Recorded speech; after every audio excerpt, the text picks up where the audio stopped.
Cette vidéo a été réalisée en partenariat avec Whitewall, le laboratoire que j'utilise depuis des années pour imprimer mes photos. Good morning tout le monde. J'ai quelque chose dans les mains, dans ce paquet que j'attends depuis très longtemps. On va l'ouvrir ensemble. Est-ce que tu t'es déjà retrouvé un peu blasé dans tes photos? C'est-à-dire dans la manière dont tu les prends et même dans la manière dont tu les regardes?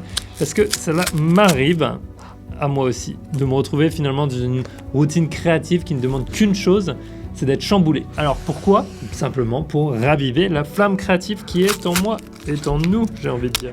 Récemment, j'ai participé à un projet personnel qui m'a permis de photographier différemment. J'ai réalisé un livre photo et ce fut un vrai bonheur créativement. Ça a redonné une nouvelle vie à mes photos, à la manière dont je les ai prises et ça a vraiment changé un petit peu la donne.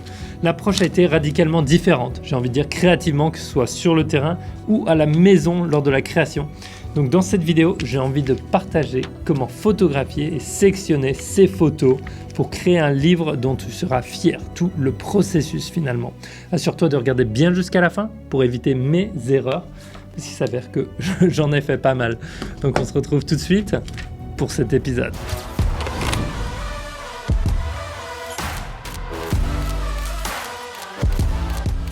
Ah, c'est magnifique. Bon, en fait, l'année dernière, j'ai eu une idée assez personnelle, c'était de créer un livre en hommage aux femmes de ma vie. Ma mère, ma femme, ma fille sont des constantes finalement dans ma vie qui m'apportent énormément et j'ai voulu leur exprimer ma gratitude de manière non verbale à travers la photographie. Donc pour cela, je me suis dit on va créer un beau livre et qui va aller au-delà des albums de souvenirs, d'accord? Je voulais qu'il y ait plus de réflexion, plus d'intention dans chaque photo que j'allais faire. Je voulais pas un simple album souvenir avec des photos prises aléatoirement, mais au contraire, des photos artistiques, réfléchies, créatives. Et pour ce faire, j'ai dû passer à travers pas mal d'étapes. Et finalement, je voulais faire exactement comme si je le ferais pour un client. C'est un exercice créatif qui a personnellement renforcé mon enthousiasme et qui m'a permis d'approcher la photographie avec un nouvel œil. Donc aujourd'hui, je voudrais vraiment t'inviter à te lancer dedans, à le faire pour toi peut-être, trouver un projet pour toi. Et je voudrais partager le processus de création avec mes conseils, mes erreurs que j'ai pu faire, car je pense qu'il y a beaucoup de choses à savoir avant de se lancer. Et j'espère qu'avec cette vidéo, ça rendra les choses beaucoup plus simples pour toi. Donc on décompose tout ça en 3 parties. La première, ça va être comment définir un projet. La deuxième, ça va être comment photographier pour un livre. Et la troisième, ça va être comment réaliser le livre. Donc si t'es prêt, première partie, comment définir un projet. Avant même d'avoir ça, il va falloir considérer quelque chose. Quel est le but du livre? Pour moi, c'était de créer un token de mon appréciation pour les femmes de ma vie. Elles pourront le garder chez elles, en mémoire, le regarder quand elles en auront envie. Ensuite, la deuxième question, ça va être quel est le thème finalement de ton livre? Est-ce que ça va être humain, animal, un contraste entre les deux, son quartier au lever du soleil? Bref, il y a plein de thèmes possibles autour de soi. Pour moi, c'était les femmes de ma vie, ma mère, ma femme et ma fille. Troisième question, ça a été comment créer le contenu? Comment est-ce que je vais le créer? Est-ce que je vais shooter spécifiquement pour le livre ou est-ce que je vais aller chercher des anciennes images? C'est des questions que je t'invite à te poser dès le début. Pour moi, le but était de shooter spécifiquement justement tout le livre lors d'un voyage au Japon. Je vais te partager mes erreurs sur le terrain dans quelques minutes. Tu vas voir, il y a pas mal de choses à apprendre. Ensuite, une autre question était quel sera le format du livre? D'accord? Si tu pars sur un livre, il faut savoir s'il va être en A4, en A3, petit, grand, moyen. Personnellement, je voulais qu'il soit de manière horizontale, ce livre, et je voulais le garder assez petit pour pouvoir voyager avec. J'ai déjà fait des livres en A3 ou des albums pour des clients, surtout quand je faisais des mariages qui sont plus grands en A3 et le problème c'est que c'est pas très transportable, donc je voulais quelque chose, comme je voyage beaucoup, avec lequel je pourrais me déplacer potentiellement. Ce sont plein de petites choses que je t'invite à écrire pour justement faire cette réflexion lorsque tu vas te lancer, d'accord? Ensuite, une dernière question, ça a été est-ce qu'il va être mis à la vente? C'est toujours important de garder cela en tête parce que cela va influencer ton choix finalement de photos et du support et de la manière dont tu vas prendre tes photos. Personnellement, cet album n'est pas destiné à la vente. J'ai une autre idée de projet que peut-être un jour je voudrais vendre, mais pour l'instant, ça c'était un projet vraiment perso artistique que je voulais faire et je ne souhaitais pas le vendre. D'ailleurs, si tu ne me connais pas, mon nom est Pierre Tellambert. Je suis un photographe de voyage et le créateur de la méthode de 30 jours pour des photos pro, une méthode pas à pas pour développer son œil de photographe et ses compétences. Il y a un lien dans la description avec plus d'informations sur le programme et pour rejoindre la prochaine session. Et je partage aussi gratuitement sur cette chaîne YouTube des tutoriels photos et les aventures autour. Donc assure-toi de t'abonner pour regarder la prochaine. Et si cette vidéo t'aide, laisse-lui un petit like sur le côté. Maintenant, comment photographier pour un livre quel est finalement l'état d'esprit qu'il faut avoir. Il faut savoir que lorsque tu photographies intentionnellement pour un livre, ton approche va être différente. La première, surtout par rapport à ce livre, ça a été de me rappeler du thème de mon sujet dans son contexte. D'accord ? Je cherchais à justement avoir les femmes de ma vie lorsqu'elles sont au Japon. Donc le but c'était de les avoir dans ce contexte. Je voulais non seulement retranscrire leur expérience, mais aussi je voulais retranscrire un sentiment de l'endroit où elles sont. Donc pour ça, je me positionne dans une approche documentaire. Ensuite, la deuxième approche a été de créer des photos de couverture. Alors qu'est-ce que ça veut dire pour moi ? C'est une photo que je peux utiliser en couverture à l'avant et à l'arrière et qui va avoir un aspect un petit peu épique, qui va vraiment nous mettre les personnes dans leur contexte. En l'occurrence, finalement, les 3 femmes dans le contexte du Japon. Ce qu'il faut savoir aussi, c'est qu'il faut que tu te rappelles du format du livre que tu cherches à faire. Si c'est un livre vertical ou horizontal, tes photos vont être, bien entendu, avoir une orientation différente. Donc, pour une couverture horizontale, pour moi, il a fallu que je shoote de manière horizontale et avec un petit peu plus de largeur que nécessaire. Alors pourquoi est-ce que j'ai shooté un petit peu plus large que nécessaire ? C'est afin de pouvoir recadrer un petit peu mon image après pour m'adapter au support. Ensuite, troisième chose à garder en tête, ça va être de photographier, si possible, toujours dans les mêmes tons ou de créer des sous-catégories. Par exemple, lumière du matin, pleine journée et soir. Alors pourquoi est-ce que je t'invite à photographier dans les mêmes tons ? Simplement parce que lorsque l'on va lire un livre, on va avoir une certaine cohérence à travers chaque page. Donc soit tu vas avoir une progression, par exemple passer de plein jour à la nuit, ensuite au matin à un autre jour et terminer par un coucher de soleil, un petit peu comme je l'ai fait, on va le voir dans 2 secondes, ou par exemple rester sur un thème de nuit. Dans ce cas, tu vas rester sur les mêmes tons. Essaye de ne pas aussi prendre toutes tes photos et de penser à la retouche derrière de manière à garder les mêmes couleurs aussi. Tu vois, si tu commences à prendre des photos où il y a beaucoup de vert, ensuite il y a beaucoup de jaune et il y a beaucoup de rouge et que tu les mets toutes sur la même page, ça ne va pas marcher. On va en parler un petit peu dans la mise en page. C'est quelque chose à garder en tête. Et si tu peux le faire sur le terrain, ça rend les choses encore plus faciles. Quatrièmement, photographier plein de détails. Alors que ce soit les détails d'un arbre ou une louche qui sort d'une marmite, tous ces petits détails vont donner à la personne qui regarde un sentiment de mieux comprendre le lieu. Donc je me suis concentré là-dessus sur le terrain et malgré ça, je n'en avais pas assez, je trouve, lorsque j'ai dû choisir. Et les détails parfois finalement ne sont pas nécessairement des photos qui sont bien nettes. Ça peut être des photos aussi avec beaucoup de flou qui donnent une tonalité et une certaine émotion dans l'image que tu vas pouvoir utiliser. Cinquièmement, fais des plans variés si tu as des besoins documentaires. Un plan serré, moyen et large. Ça permet d'avoir la diversité d'utilisation des photos et de les remettre dans un contexte. Si tu regardes un film, bien souvent, tu vas voir une personne qui est juste en train de manger avec ses mains ou alors juste la fumée qui sort du plat. Ensuite, tu vas voir où est la personne et ensuite, tu vas peut-être voir la ville ou l'inverse. Et en fait, ça permet d'imbriquer un petit peu son histoire dans un contexte entier.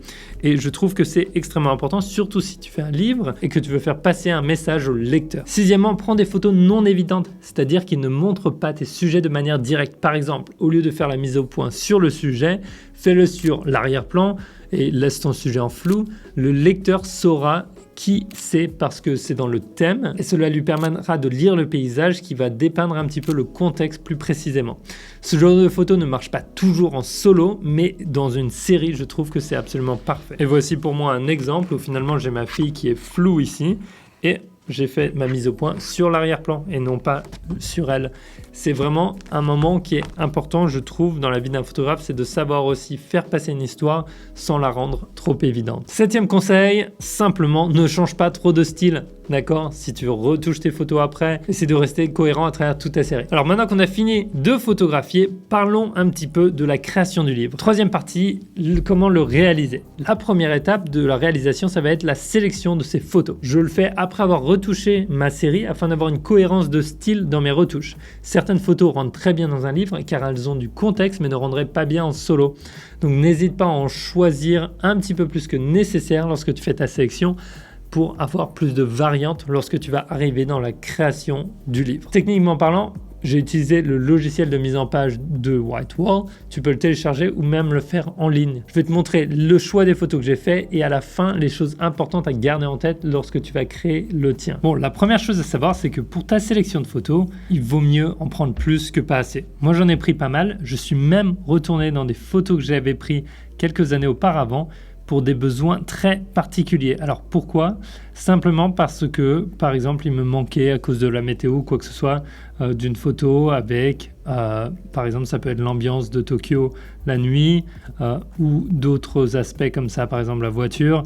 C'est des photos que j'aime beaucoup, que je trouve très belles, que je voulais mettre en avant et qui rentraient finalement dans le thème. Au niveau des autres photos, j'ai vraiment essayé d'avoir cette diversité entre des plans finalement qui vont être très larges, comme tu peux le voir ici avec le contexte. Cette photo a été prise à une vitesse d'obturation lente pour avoir du mouvement derrière et les gens statiques. Après, des photos qui étaient plus de rue, qui me permettaient justement d'avoir la vie autour finalement de cette expérience. Et 2-3 photos, on va dire, un petit peu épiques, sympas, avec ma mère dans les petites ruelles qui se baladent. J'ai pris aussi, encore une fois, comme je le disais, des détails, comme tu peux les voir, comme ça. Ou alors des photos qui sont moins, on va dire, évidentes, où par exemple on a des réflexions dans l'image qui se passent.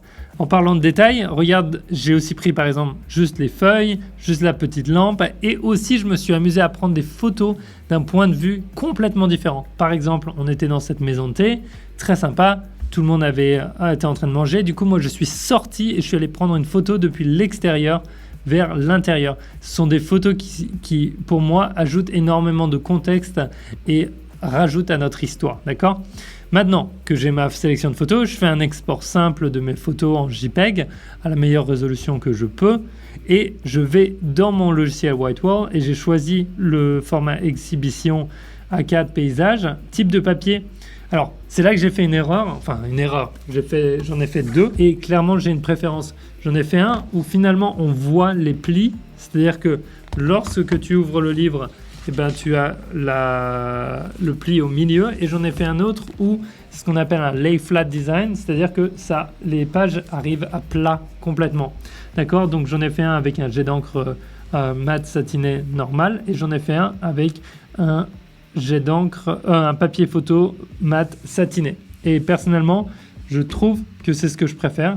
Donc j'ai pris ça, couverture rigide mat satiné pour aller avec. Je trouve que personnellement pour quelque chose d'un petit peu artistique, avoir les pages qui peuvent être complètement à plat sans aucune rainure est très important. Surtout si tu veux faire des photos qui prennent toute la largeur de la page, ce qui est mon cas.